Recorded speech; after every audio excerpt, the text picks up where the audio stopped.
What up, everybody? I'm about 30 seconds early, but it is time for Beat Boutique. Lou Banger, what up? Beef, what up? Adam Smith, what up? Sam Leb, Alberto, what up, everybody? You know, it's the show where we try to make everybody's music better. It is 9 o'clock. You know what that fucking means.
Fuck is up, everybody? I am me. Y'all are you. We make it to 333. So what up, man? It's time for Beat Boutique. It is time to make. I gotta get a mic stand. I'd literally just be laying this microphone right in front of my face. Anyway, it is time to make your music better together. Boy, YouTube is a funny game because whenever you take a break, when you come back, it's like you were never there. So I feel like we're starting Beat Boutique all the way over from the beginning because nobody watches this show and nobody sends me music anymore. Crazy. This used to actually make me money. That's not why we do it. Shout out to everybody who has checked out Between the Lines from me and Billy Lines. Now that the album is officially out on DSPs, this means it is time to begin the 2023 beat contest. Now, I'm not going to sit here and have a beat contest once a month. We're just going to have an end of the year beat contest like we did last year because I ain't going front. The beat contest at the end of the year was fucking fun. Although it took about 8 hours to get through. That shit was fun. So, real simple to enter 2023's beat contest. All you gotta do is buy the drum pack. Between the Drums, which is literally all of the drums that me and Billy Lines used to make this album. And then just make dope shit. No samples this year. All you gotta do is use drums and then just get fucking busy. And you guys should know, if you paid attention to last year's beat contest, you gotta come to the table with at least 8. This ain't a one beat thing. It's gonna take you at least 8 beats, and if you watched last year's, a couple in the stash in case it heads to overtime, because a couple contests did head to overtime last year, but super fun. So, it's almost September. Beat contest is until December, so you got a while to get busy. But in order to enter and officially be in it, you have got to get the drum pack off of me. Now, here's the real question. What the fuck you gonna win this year? Last year we gave away a custom MPC XL 2000. Shout out to Andrew on the victory. This year, what am I giving away? I am giving away a Mackie Logic Pro Studio Brain / mixing console. It retails for about $1,400 or something like that.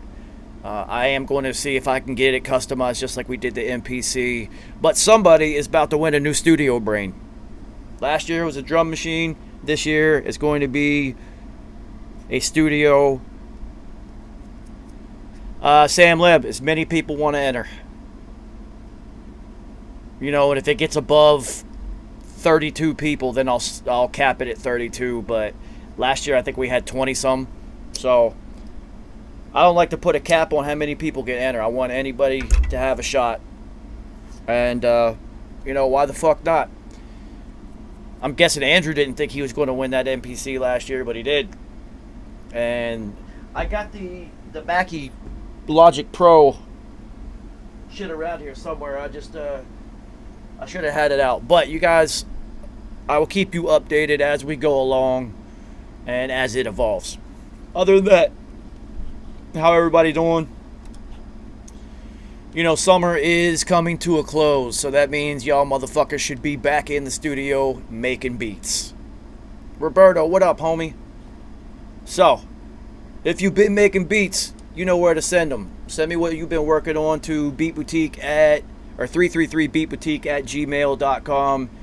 And at around 9:33, Juice, what up? We'll start going over everybody's beats and whatnot. Until then, we're just going to listen to Between the Lines and smoke some weed together.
Dower people, what up? Yeah, it's crazy whenever you put out an album or a project. You might like something, but I can promise you, every single song on your project is going to be somebody's favorite. And it's beefy. It's crazy because a lot of people been telling me like, "Yo, she likes the lines. I fucking love this beat." And when it was time to decide what beats we were actually going to put on this album, that one almost got chopped. But I thought to myself, you know what? It's not about me. It's not about you, Billy Lines. People react to this beat because of the sample, so it's going on there. Me personally, Fourth Strike is my favorite beat on there by far. Larry Bird, what up, yo? Yo, I know this is Beat Boutique and not Gray Matter, but if anybody wants in on the Gray Matter NFL Pick'em contest or the Gray Matter Fantasy League this year, make sure you email me to join because there are only so many slots. Not like they're filling up fast, but in our Fantasy League, there's only 16 spots. So if you want in, holla at me, man. I'll send you the links because somebody is going to win some dope shit as always. I studied and learned for a purpose, my dear. All right, Lamont, I realize all that. But now the entire underworld has but one objective: to erase the shadow.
So, if you guys have the urge to enter yourself into some beat contest and kind of get primed and ready for our 2022 beat battle,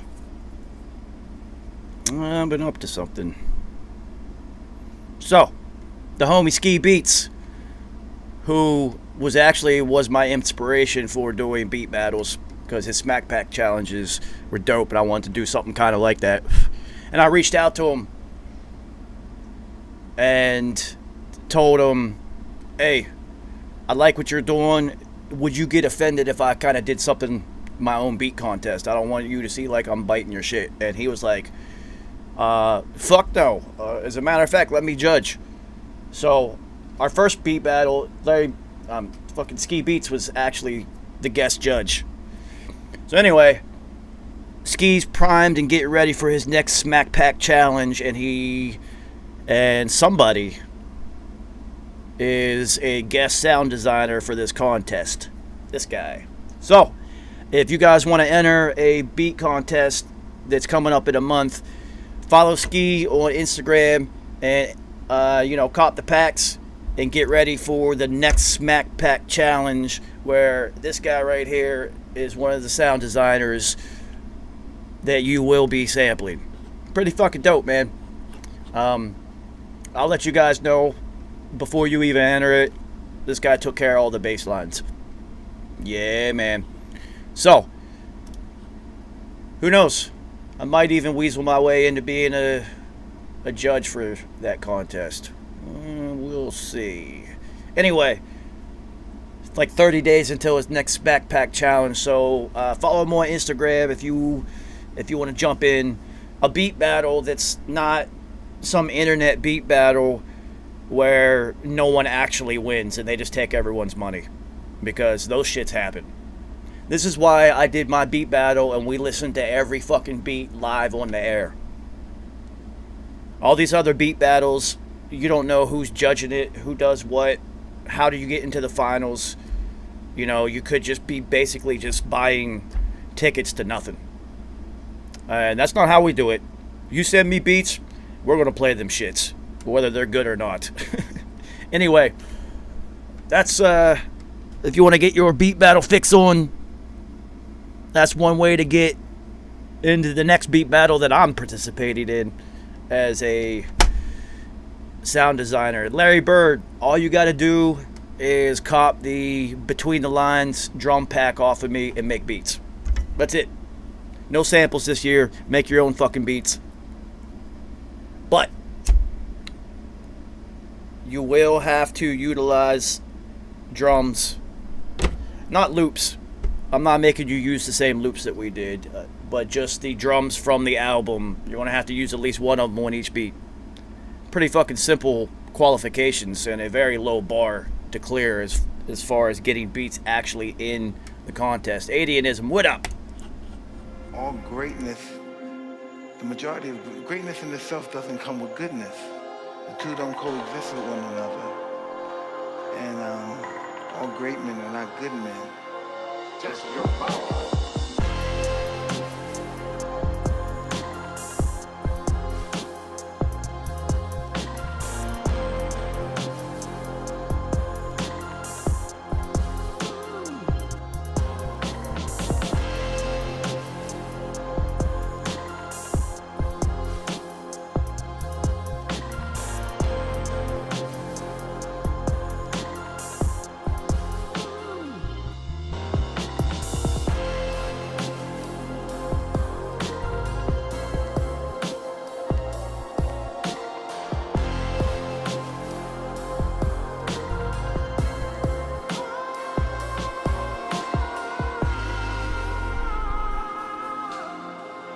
Test your power.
Test your power.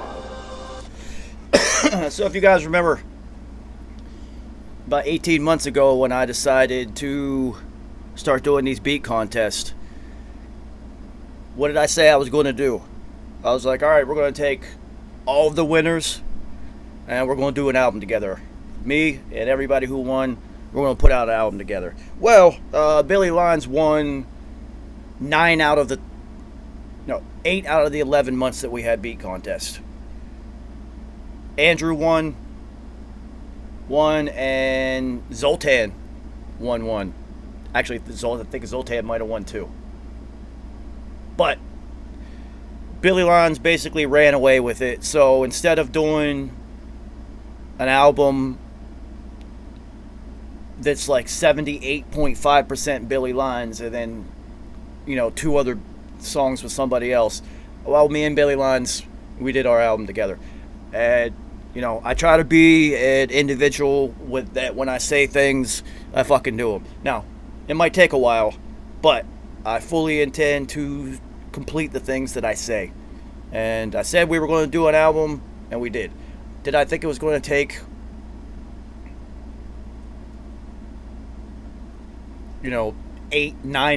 almost 9 months to finish it after the beats were already done and shit? Absolutely not. But,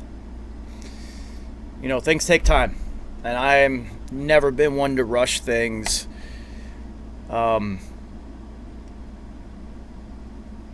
it's weird. It's weird. You can, as a producer, you could put out as many beats as possible. They might take 10 minutes for you to make. And shit, those would be the ones you sell. I don't feel like that what me and Billy Lyons do is necessarily just beats. It's definitely not just rap beats. I think it's a little bit more complex than that. And if you're going to properly rap on these, well, you better be talented. That's all I fucking know.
You know what's nuts is, like, I got into rap wanting to make beats, and then once I had a mixing class in college and I mixed somebody's record, it was over. I was like, no, I'm gonna go do this. And then it became, you know, I only made beats when necessary. Like when I was working with Cash and working on his album, if we were missing a piece of the puzzle, I would just make the beat.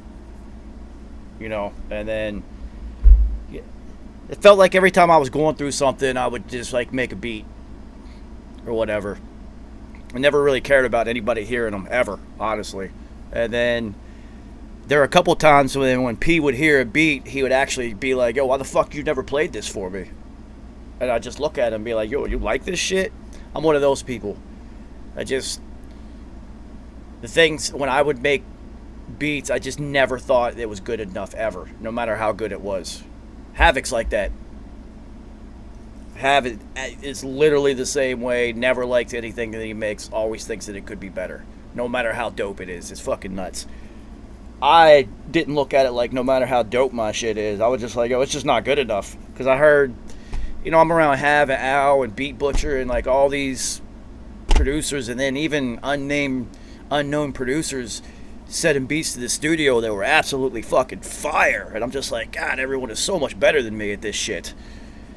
And so I just never, ever played my shit for anybody or ever thought about putting anything out. But, you know, P not being here no more,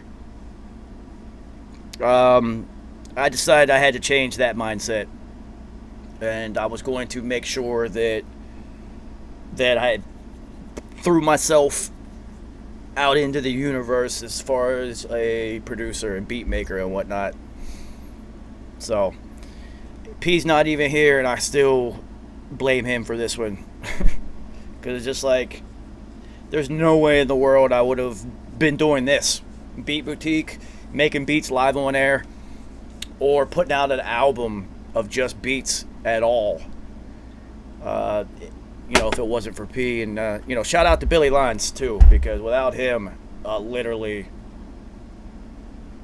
none of this shit would be happening. Yeah, Larry Bird, he actually did scrap the Shook Ones beat. Like, tossed it, deleted it. But did not empty the trash on the disc. So he didn't erase the disc. He just... And after he left... I don't remember who it was, because I wasn't this way before my time. But they took it out of the trash of the MPC, and P wrote to it, and then they played it for Hav the next day, and he heard it, was just like, yo, this shit is dope. So, had somebody not been there and heard the beat and been like, yo, he's bugging, and make sure that, like, somebody heard it, like, yo, Pete, you gotta hear this shit, Shook Ones never would have happened. Mobb Deep may have never have happened as big as they were. Like, what a butterfly effect moment. Somebody being like, nah, P gotta hear this beat.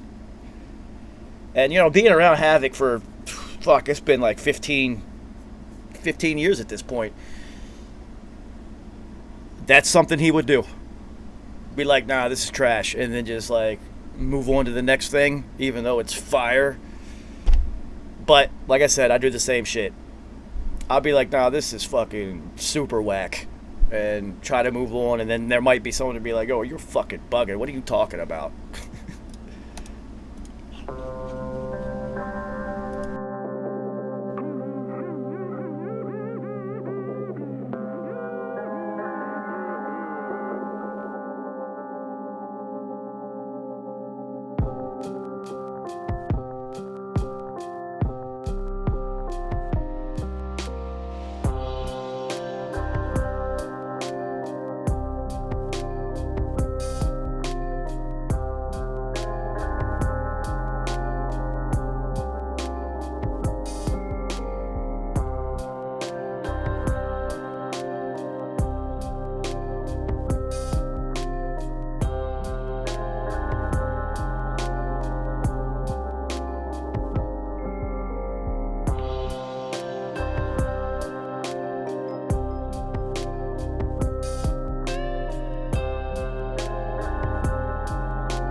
Yeah, man. Yo, that beat, in particular, Billy Lyons was on the road for work and actually made that, well, the beginning of it in his hotel room.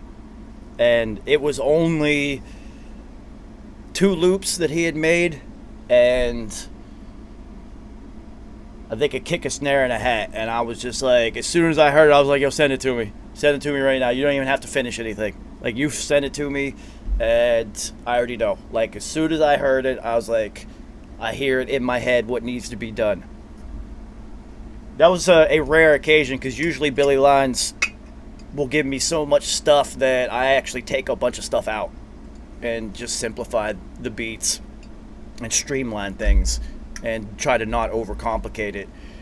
But that one, as soon as I heard those 2 samples that he had made, I was just like, oh, no, send this to me right now. Oh, my God. I worked on that one the second he sent it to me until I was done with it.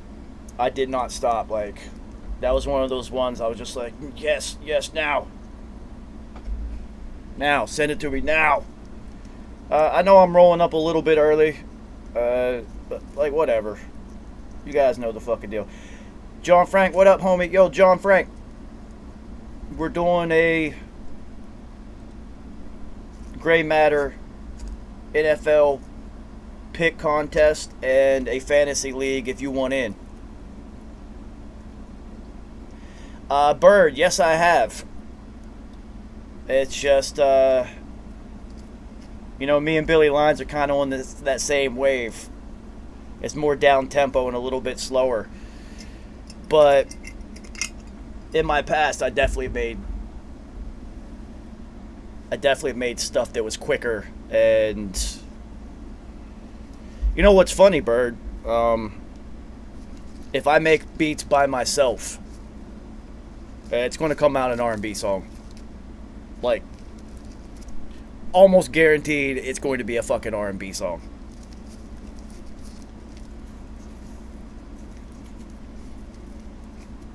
I don't know why, and it's not my intentions when I start.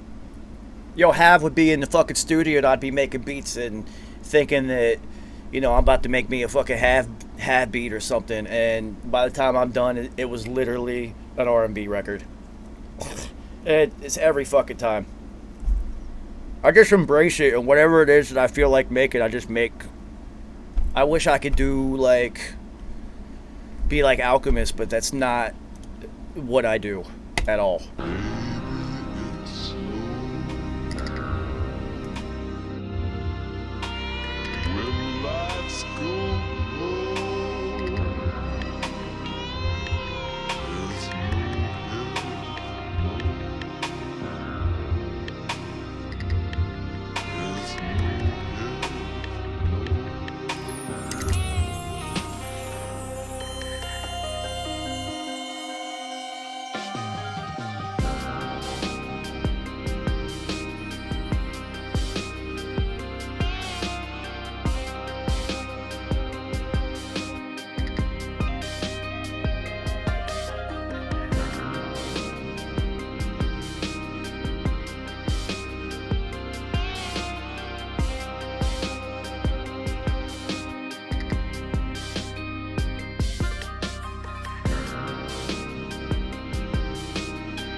So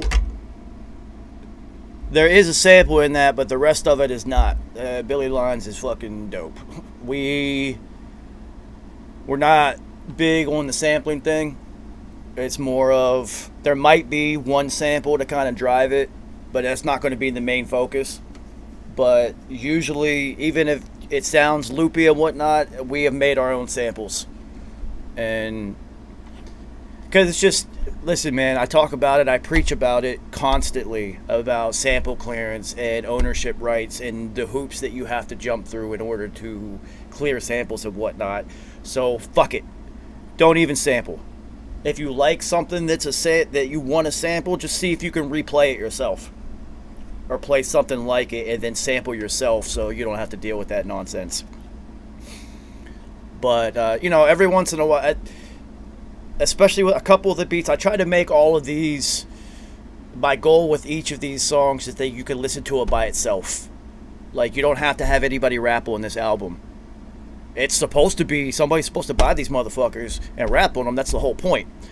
But I also spent an insane amount of time on each one trying to craft them so that you could just listen to it on its own. And so there was definitely going to be some samples in this just to break the monotony of not having it be like a rap opera that you've gone to. I kind of like the projects that I make, if you can't tell by now, I like them to feel like it's a movie that you're listening to. It flows from the beginning to the end. There's a clear middle, beginning, and end.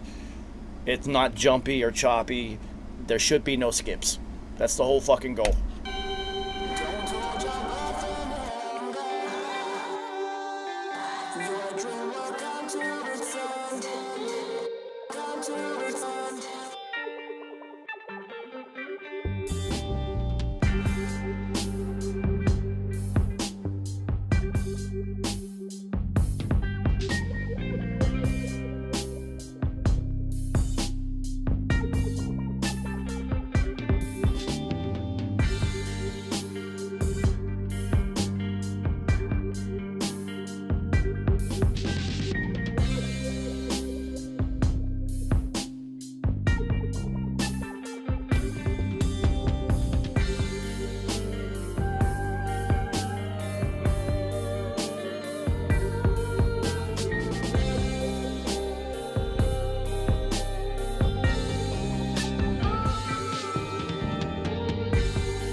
You know, if I had an unlimited budget as far as finances and time, I would totally make a movie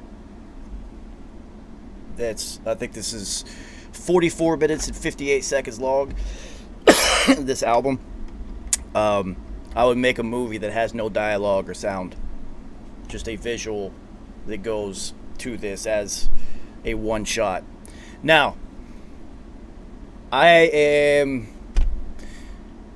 going to have a giveaway. So, there's a hidden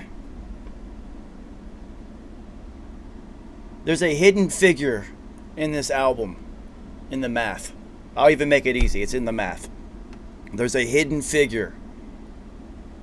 And if anybody can find what it is, I'll give you the drum set or the drum pack for free, and you'll get free entrance into the end of the year contest, and I'll give you a hoodie. So, I did it on purpose, and I was telling Billy Lyons when I did it why I did it. So, if anyone can find it, what the number is and what it means, you'll win some dope shit. So, yeah, happy hunting. Good luck. If you guys remember any of our Mobb Deep Mondays where I had hidden codes in the playlist, no one ever even came close to finding the code, so good luck finding this number. Oh man, I'm fucking hilarious. So this next one, testimony is how I always, when I name things, like to do stupid, like spell it so that it could possibly mean something else. There's always a duality. But this beat was actually one of our 2021 contest winners. I think it was February.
Yo, I really tried to make every beat 3 minutes and 33 seconds long, but it was maddening.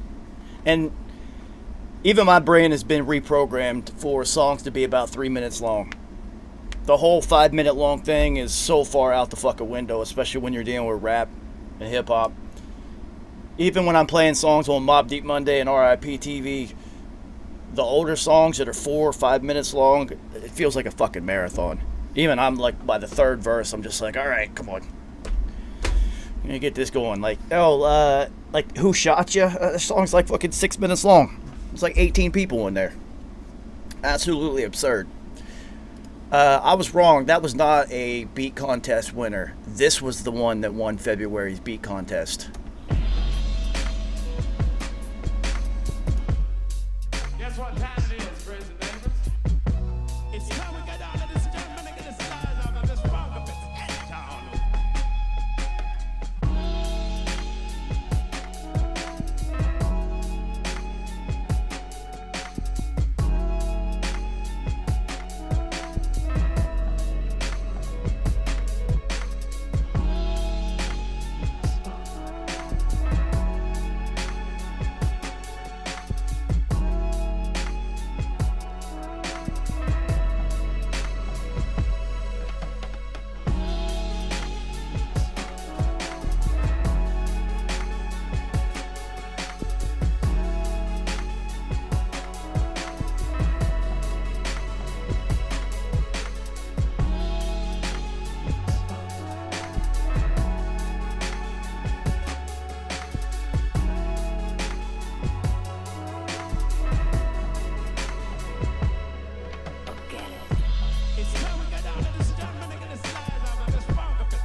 It's time we get down to this gentleman and get the size of this funk up in town. It's time we get down to this gentleman and get the size of this funk up in town.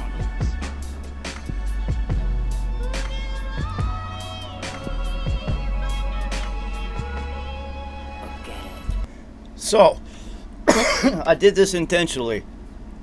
The whole first half of this beat album, I worked on live on YouTube. Editing, mixing, arranging, drops, mastering, like all of it. So, from the beginning up until this point, none of this was new. And then the entire second half of it, once P's library was back on streaming services, and I took a break because I had been doing Mobb Deep Monday for nearly 5 years straight, and I said once, I'll do it until I'll be here till the streaming services are back in working order, and I needed a break, yo. I needed a break, but I was up to many, many, many things during what looked like a break. I was actually just doing a bunch of other stuff, including me and Billy Lyons working on all these other beats.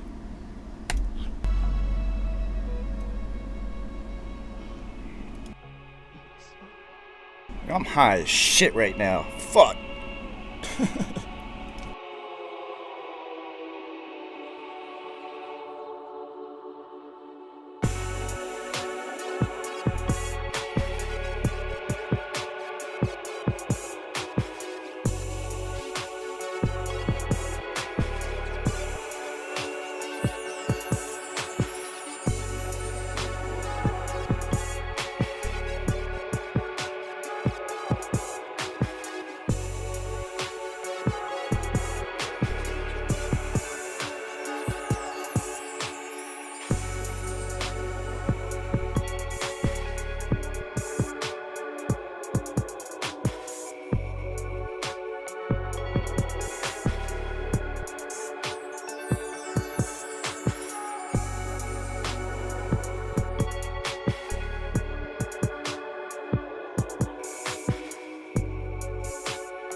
You guys, what up, man? Man, just listening to some beats, smoking some blunts, which I'm about to roll up another one, even though I'm high as shit right now. Yo, you know you smoke a lot of motherfucking blunts whenever you go to the corner store that is a block and a half away. And I'm like, yo, I don't have to say a word when I go in there. And they always know exactly what I want. But instead of buying what is usually a box of 4, the guy behind the counter is just like, yo, I got these for you. So, shout out to the homie at the corner store who always laces me with the box of 25. Because a box of 4 is gone in a half a day. So, hilarious. I was going to say something about that beat. Completely forgot. I'm high. Anyway, this next one. When Billy Line sent me what he had been working on and I heard this, yo, I flipped out. Like, absolutely flipped out. I was just like, yo, you have to send that to me right now. I have to finish it. And he thought I was actually joking. He didn't think I was serious. He thought I was going to hate this beat. But, it's so fucking dope, man. Yeah, roll up, everybody.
You know what's so hilarious about that, OJ, is that girl that's making all those vocal chops and whatnot in that song is that's from a voicemail that some girl left on Billy Lyons' phone. I thought it was dope before he even told me that. I was just like, wait a minute, what? That's where you got that from? So he absolutely destroyed her voicemail to turn it into that. So one thing that you'll notice in basically every single beat is I treat it like it's an R&B record. Is after what would be the second hook, there's always going to be a B section or a bridge, like every single time. And what's funny is in 95% of them, that's one of the things that I do in our production team is I'll take something from one of the loops or one of the patches or one of the sounds, and I'll find some way to make a B section out of it so that there's always a switch up in the beat somewhere. And but yeah, it was a voicemail, and at the very end of it she says, "I'm down." I didn't even know that's what she said because the way he like flipped it. I just called her that because I was like, I think that's what she says. That's what he told me. He's like, no, you're right. That is a girl who left a voicemail on my phone. Fucking dope, man. That's it. That dude is. That's why Billy Lyons is my fourth favorite producer.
Yo, so this next one is a lesson in never giving up on something. All right, so this one uses a sample from a Patrick Swayze song. She's Like the Wind. And me and a friend of mine from college made this beat together. So it was like 20 years old at this point, and when I met Billy Lyons, this was after he had won probably like a couple beat contests. I sent him this and was just like, this was an assignment. It was a test. I sent him this old beat, the stems. I said, yo, I want to see what you do. Flip these stems for me. And then we reworked it and made it an entirely new, updated thing. So some of your old beats, even though they're like, when you listen to them, you're like, yo, this shit is whack, because you've evolved and improved as a producer. So things get more complex and more layered and better sounding. Don't give up on that old idea, though. Go revisit it and see if you can flip it and update it. Because you just didn't know what you were doing when you made it the first time. The idea was right, the execution was wrong.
Bando, what up? Yeah, yo, shout out to Tian, former member of the 333, who sent me this hat all the way from, Ireland?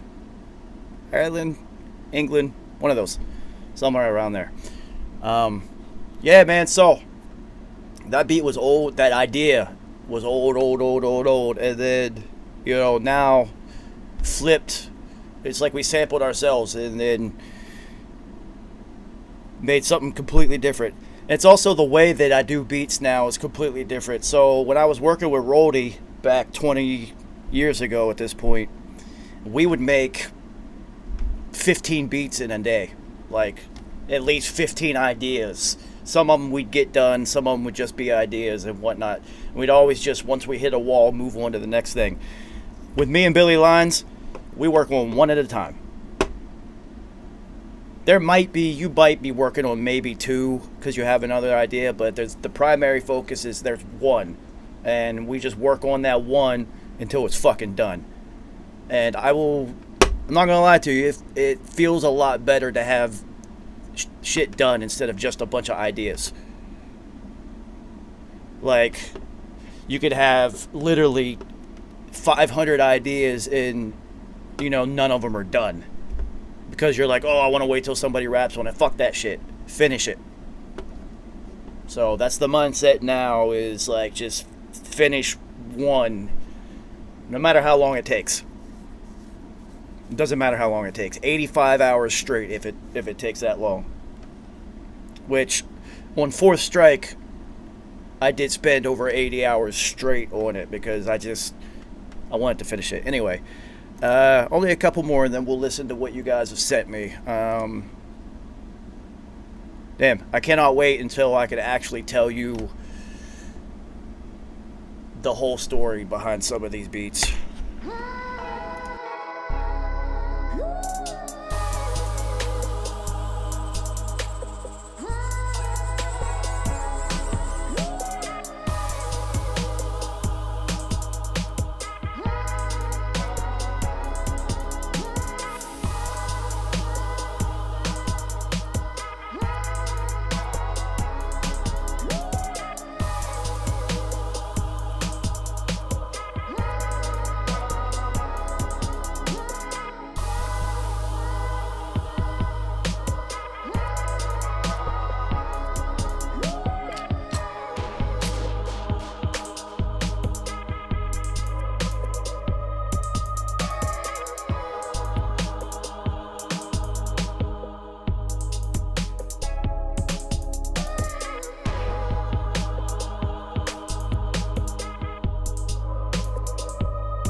Yes, have always told me it's all about the drums. Everything else goes after that. So, Hav's drum sound is the hi-hats are very hot in the mix. They're really fucking loud. My style is completely different. It is what it is. I do perspective mixing as far as drums. They are spread out as if you were sitting at the drum set yourself. So that's how I pan everything perspective-wise and spacing-wise. But the thump and the kick and everything, that's the science. I spent so long trying to figure that shit out. Half was there for a bunch of it. For a couple years before P got out. For like 3 years I'm sitting there just like a mad scientist in a lab, but the lab was actually Infamous Studios, and we were doing science work. Shout out to all my interns and assistant engineers. But we were doing science experiments in there. It wasn't just making rap beats and fucking doing sessions. While there were no sessions, the space and time that we had, we were doing fucking experiments. Like a lot of them. A lot. Anyway,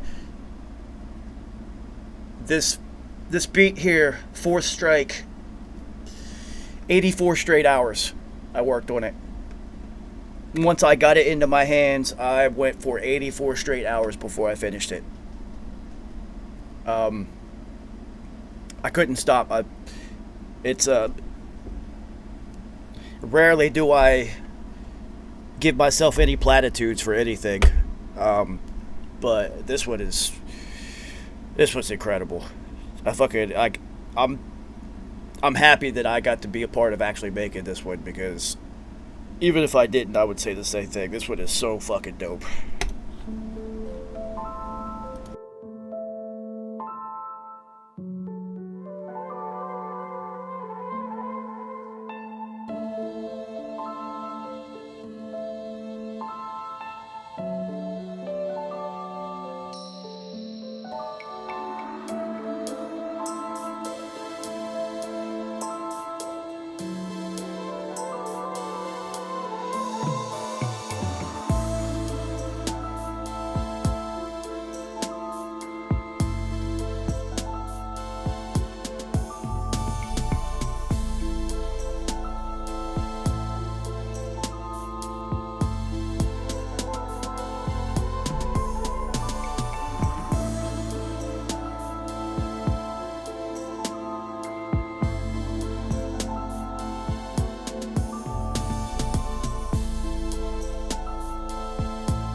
Word. So,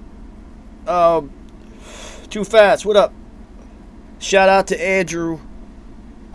See, if you win Beat Boutique, you get involved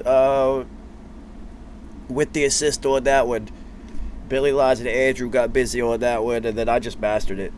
And kind of gave them directions on what to do. So OJ, that's a big thing. I'm big on that. I'm really big on the transitions from track to track or beat to beat, having it make sense musically some way.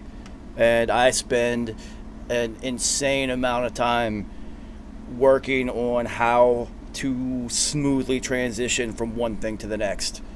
As you can tell on Hegelian, it's just one big long movement. And yeah, the transition from Four Strike to Wonder Years, flawless. All right, so OJ, let's see what you got, homie. What have you been working on? Hyperspace Dreams.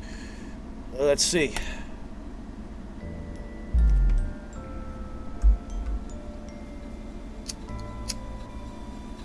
This has been your vibe lately, dude.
All right.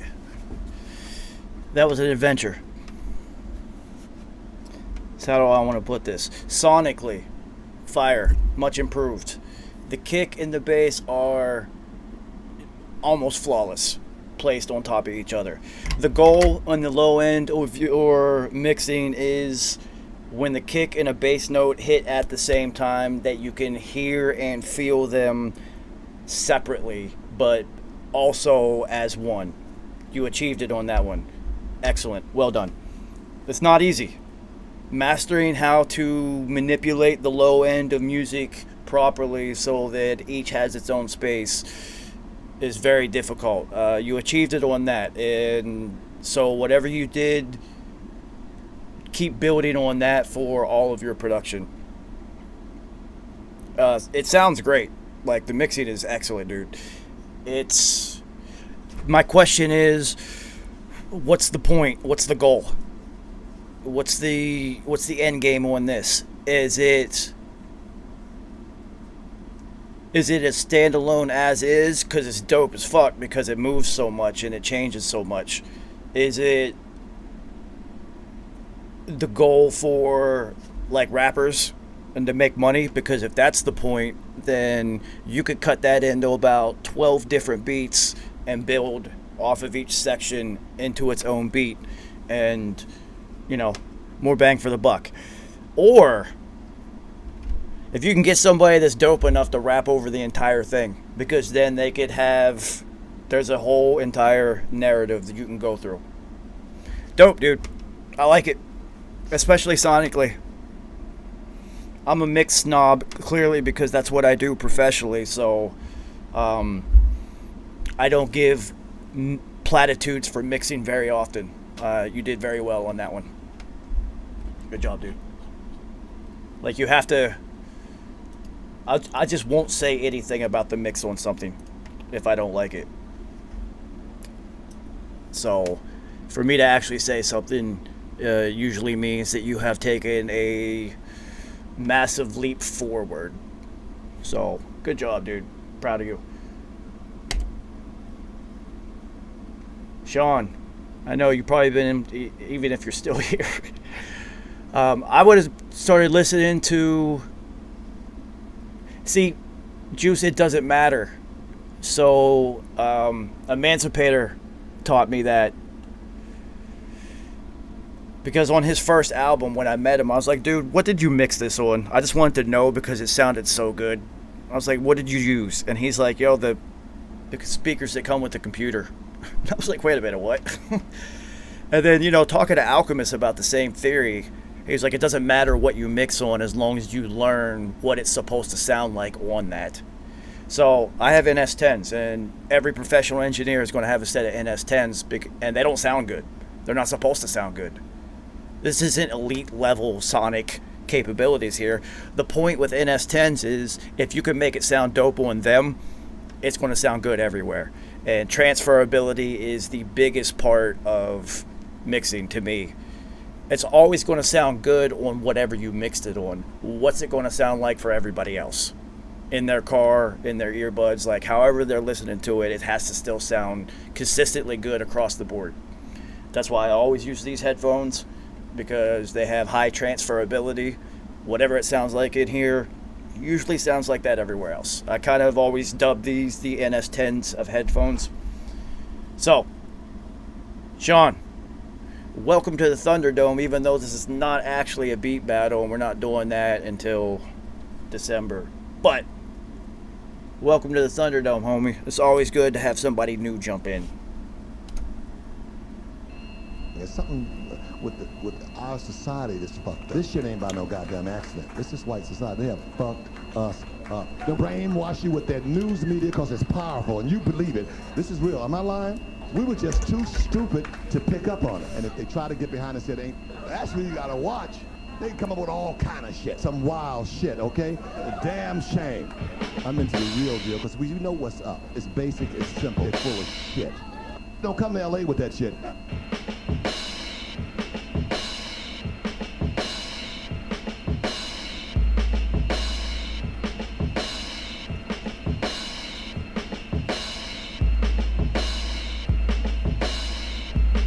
shit is deep, ain't it?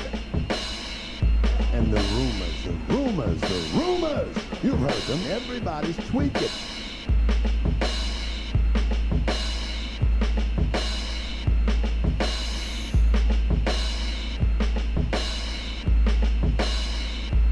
They're fucking our brothers and sisters up.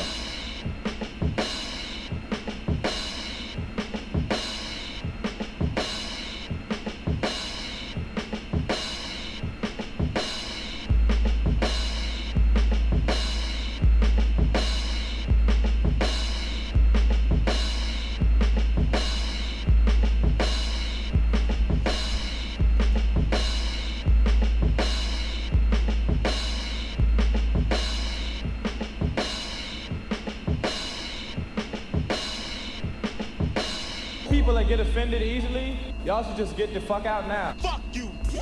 What was interesting is that the United States has simply withdrawn from the World Trade Organization jurisdiction. It says you have no right to deal with us because we're the boss of the world. If this system is so bad and everything, why hasn't there been greater movements to challenge it? And if you don't like it, you get the fuck out.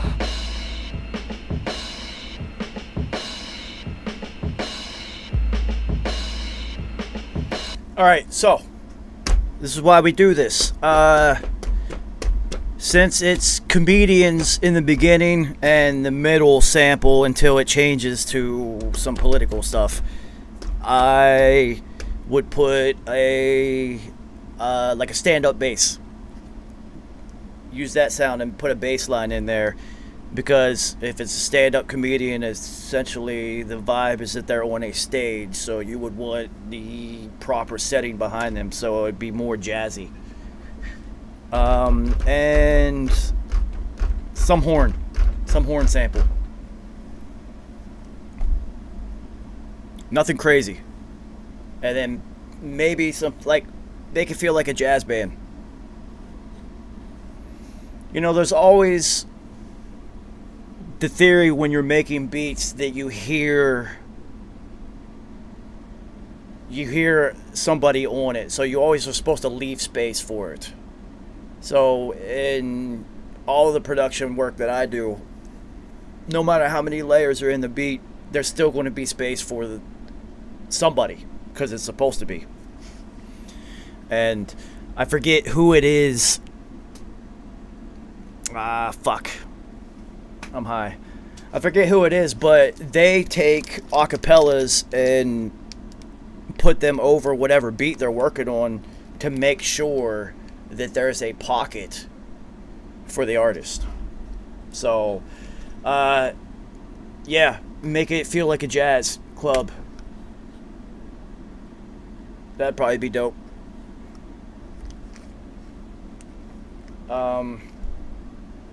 Yo, Juice, why are you always sending me shit from different emails? Like, I get confused. I'm sitting here looking at this for a second, like, who is Sigmund? And then the numbers added up, so the numbers make sense. All right, Juice, let's see what else you got.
Yo, so that guitar sample or patch or whatever it is, it's mono. It's all on one side. Go into your production software or whatever, and even if it's mono, make a blank mono track, copy it, make 2 monos, and put that on a stereo track so you have a stereo track. It's a cheap and easy way to make a stereo track. It works. You don't have to use a doubler or a plug-in. It does the same fucking thing. So, or if you don't want it that way, you could bus it out to a stereo bus, and then the stereo bus will act as a stereo panner on its own.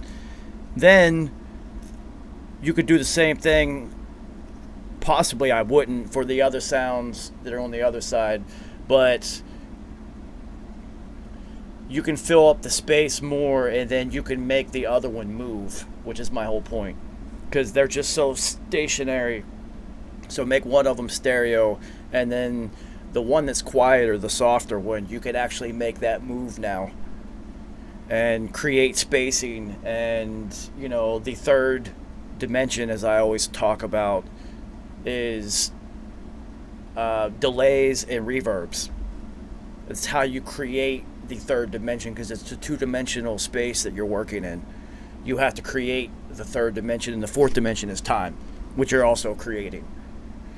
So the third and fourth dimension are up to you. So use them. It's too flat. You're not using all of your space.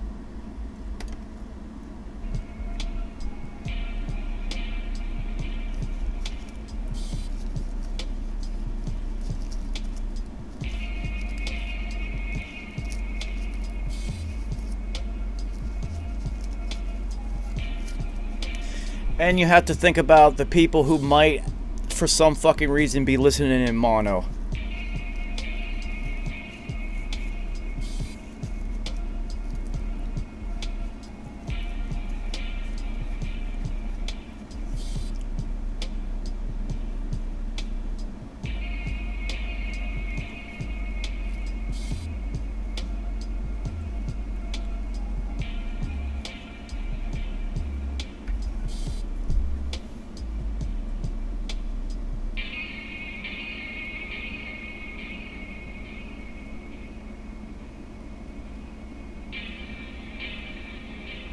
See, especially when it's by itself, it's just slammed on one side. There's so much space that's not being used.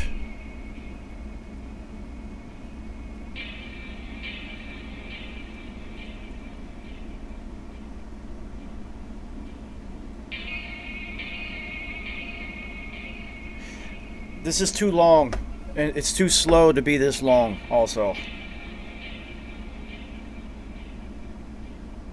We're not even halfway through this one yet.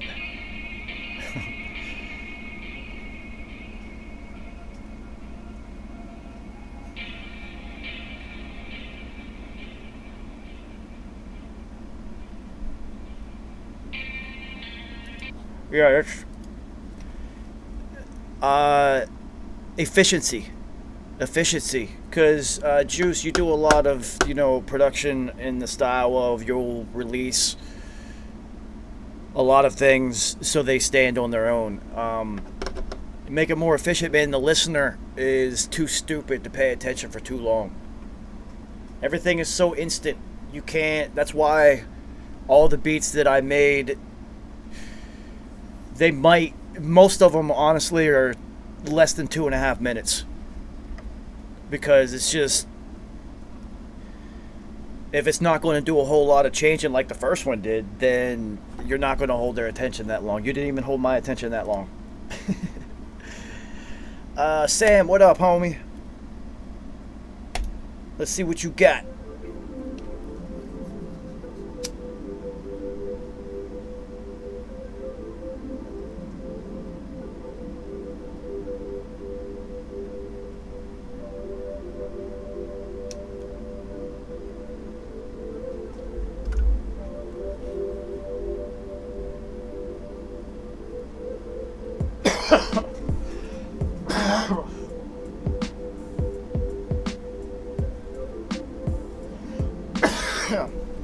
Oh, I just inhaled some weed.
Oh, almost killed myself.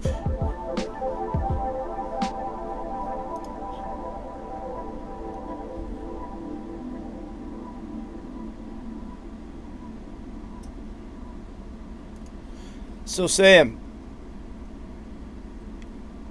I always forget that your avatar, when you send me an email, fucking blinks. And I'm always like, what the fuck was that? Every fucking time. It gets me every time. Anyway, two mixed notes. The shit's dope. I like it a lot. But the hi-hats and crashes, chinas, snare, or cymbals, whichever ones you're using, bring them up. Bring them up. Like, a lot. They're almost buried. So bring those up. And the second part that comes in, I guess it would be like, you know, the B section or the hook or whatever, and then it comes in again at the end. It's too loud. So what you want to do, and when that section comes in, is the main loop and whatnot, just bring it down a little bit during that section so that you give the other part space to breathe without having to push it so far. You're almost there though. But yeah, man, this fucking thing blinks. See, it just did it again. And its eye changes colors every fucking time it blinks. I'm like, what? Juice. What else you got for me?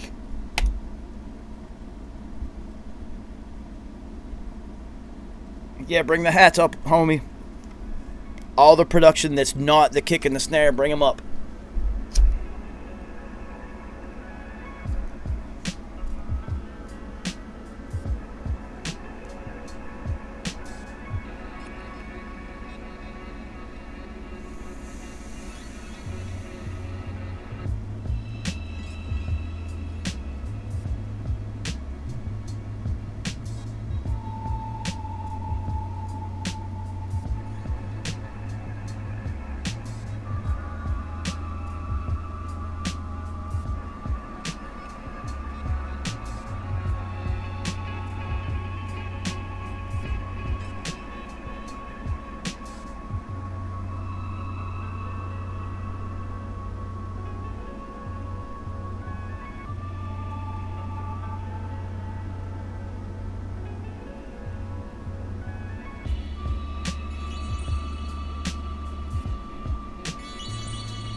Let's see. I do not envy the journey in front of you, though it will be worth it. Yo, that shit has such a high ceiling on it. There's so much potential. You should spend a whole lot of time on this one, like a lot of time, and really try to make it flawless, because this shit could be fucking amazing, dude. I really fucking like where this could go. So, put the time into this one. Totally worth it. You have earned an assignment from me. That one's so dope that I am willing to give you an assignment. So, because of the overall tone of most of your production, and then that one's real. I want you to watch this movie, dude, and find some samples out of it. So, the movie is called Hannah. And, first of all, the movie's fucking dope as shit. But the sound of whoever did the score for that movie is so right up your alley. So I sampled a part from that movie, and I've fucking literally been working on this beat for eternity, it feels like. This is one that I might work on it like once a year. And I'm just kind of like, I don't know. But anyway, watch the movie Hannah, and, you should be inspired from what you hear in there. So anyway, I think it might be from 2011. That time period makes sense. It's about the little girl that's an assassin. You've probably already seen it, but now at this point, 11 years later, thinking production-wise, listen to the movie if you've already seen it. Just listen. You'll hear what I'm talking about. So anyway, this is what I've been working on from that movie. This is only an idea. Because I feel like this is, when I hear this, that's what I hear in the beat you just sent me. There's the ceiling, the potential for it is so outrageous. It's just the amount of work it's going to take to get there is daunting. Anyway.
Yeah, man, that is more up your alley. So yeah, watch that movie, dude, and see if you can find some inspiration.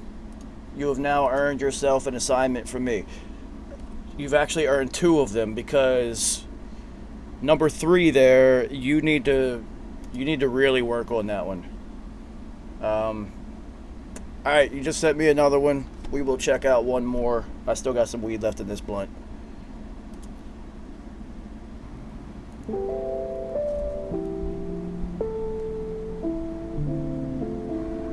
In the beginning was the Word. And God said, "Let there be light."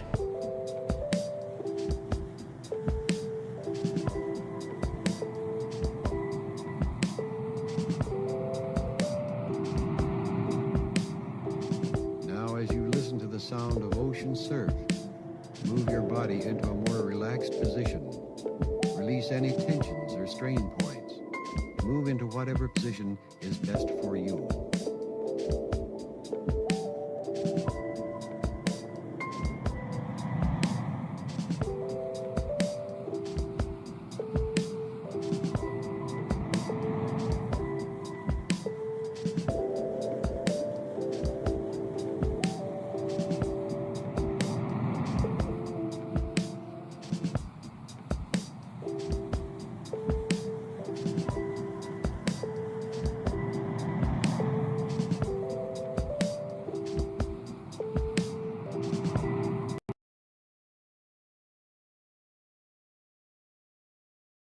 Yo, I'm mad at you for doing that.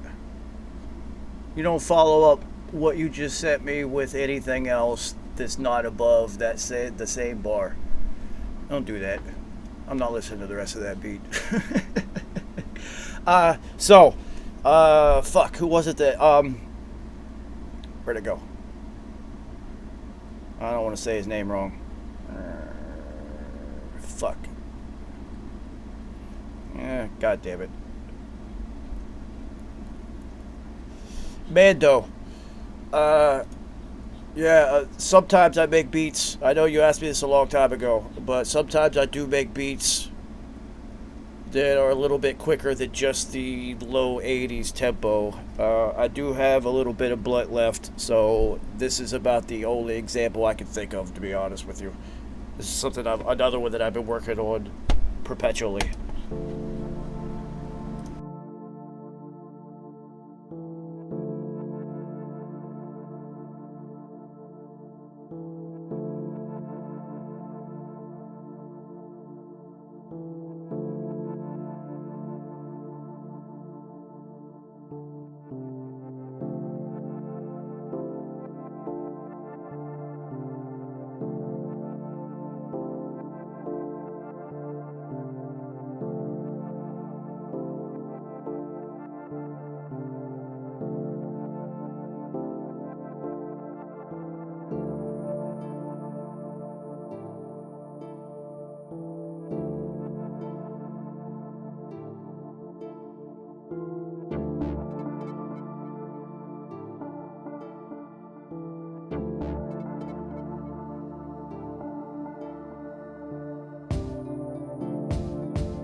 Enough of that nonsense. Yeah, you know, I did listen to a lot of Boards of Canada and during audio school. So, anyway, fuck all that old shit.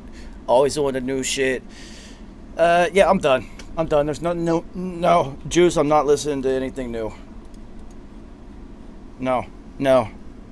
You're not going to top number 3 tonight. That's it. I will listen to it next week. Anyway, Juice, continue to work on that one. I implore you. Sam, continue to mix. Bring the hats and everything up. Create space for that second part to come in when it comes in because it's too hot. Sean, fill in the production a little bit. Juice, work on number 3, man. And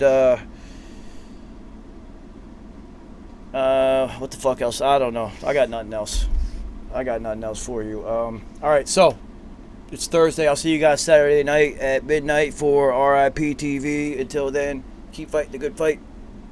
RIP P 333. And yes, prepare yourselves. It's almost September, which will be September. We'll only give you basically 3 months to prepare for our 2022 beat battle. So get ready because it will be dope and somebody is going to win a bunch of dope shit. Alright, until then, I'll see you guys Saturday night.